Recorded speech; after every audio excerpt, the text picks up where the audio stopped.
उत्तराखंड शिक्षा विभाग में अटैचमेंट का खेल हर सरकार में खेला गया हो, लेकिन हर सरकार में अटैचमेंट को लेकर सवाल भी उठते रहे हैं। गंभीर बीमारी से ग्रस्त शिक्षक और कर्मचारी अटैचमेंट करवाते हैं। साथ ही कई ऐसे शिक्षक और कर्मचारी भी होते हैं जो बीमारी का बहाना बनाकर अटैचमेंट करा लेते हैं या सत्ता तक जिनकी पहुंच होती है वह अटैचमेंट करा लेते हैं। लेकिन अब शिक्षा मंत्री धन सिंह रावत ने गंभीर बीमारी से ग्रस्त शिक्षकों को अटैचमेंट की जगह अनिवार्य सेवानिवृत्ति न दिए जाने को लेकर विभागीय अधिकारियों से नाराजगी जाहिर की है, जिसके बाद शिक्षा महानिदेशक झरना कमठान के द्वारा आदेश जारी किए गए हैं कि 3 दिन के भीतर गंभीर बीमारी से ग्रस्त शिक्षकों का ब्यौरा तलब किया जाए, ताकि जो गंभीर बीमारी से ग्रस्त शिक्षक और कर्मचारी हैं, जिनकी वजह से पढ़ाई प्रभावित हो रही है या विभाग का काम प्रभावित हो रहा है, उन्हें अनिवार्य सेवानिवृत्ति दी जा सके।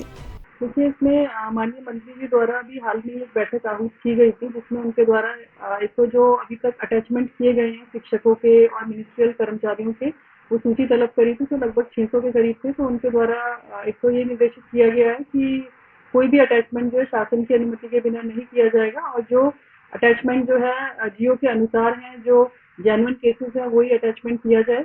इसके अलावा ये भी निर्देशित किया गया कि जो इस तरह के केसेस हैं, जो कर्मचारी या शिक्षक गंभीर रूप से बीमार हैं और वह अध्यापन कार्य करने में सक्षम नहीं है, तो उनको अनिवार्य सेवानिवृत्ति देने की प्रक्रिया प्रारंभ की जाए। तो इसमें मेरे द्वारा कल सभी जनपदों से सूची तलब करी गई है इस तरह के कर्मचारियों की, शिक्षकों की, जो किसी भी गंभीर बीमारी के कारण जो है या अन्य किसी कारण से जो है अध्यापन कार्य नहीं कर पा रहे हैं, लंबी छुट्टी पे हैं, या फिर अपने मूल स्थान से किसी अन्य जगह इस कारण से अटैचमेंट चाह रहे हैं।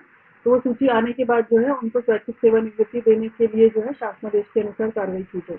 वहीं शिक्षा मंत्री धन सिंह रावत और शिक्षा विभाग का कड़ा रुख अटैचमेंट को लेकर देखने को मिल रहा है। ऐसे में उम्मीद की जा रही है कि इस बार सरकार अटैचमेंट के बहाने गंभीर बीमारी का बहाना दिखाने वाले शिक्षकों को या तो अनिवार्य सेवानिवृत्ति देगी या फिर अटैचमेंट खारिज करेगी। लेकिन राजकीय शिक्षक संगठन का कहना है कि अटैचमेंट के खेल में यदि शिक्षक ने गलत तथ्य प्रमाणित किए हैं तो ऐसे शिक्षकों के खिलाफ जांच के साथ कार्रवाई होनी चाहिए। लेकिन जो शिक्षक वास्तव में गंभीर बीमारी से ग्रस्त हैं, उन्हें अनिवार्य सेवानिवृत्ति नहीं दी जानी चाहिए।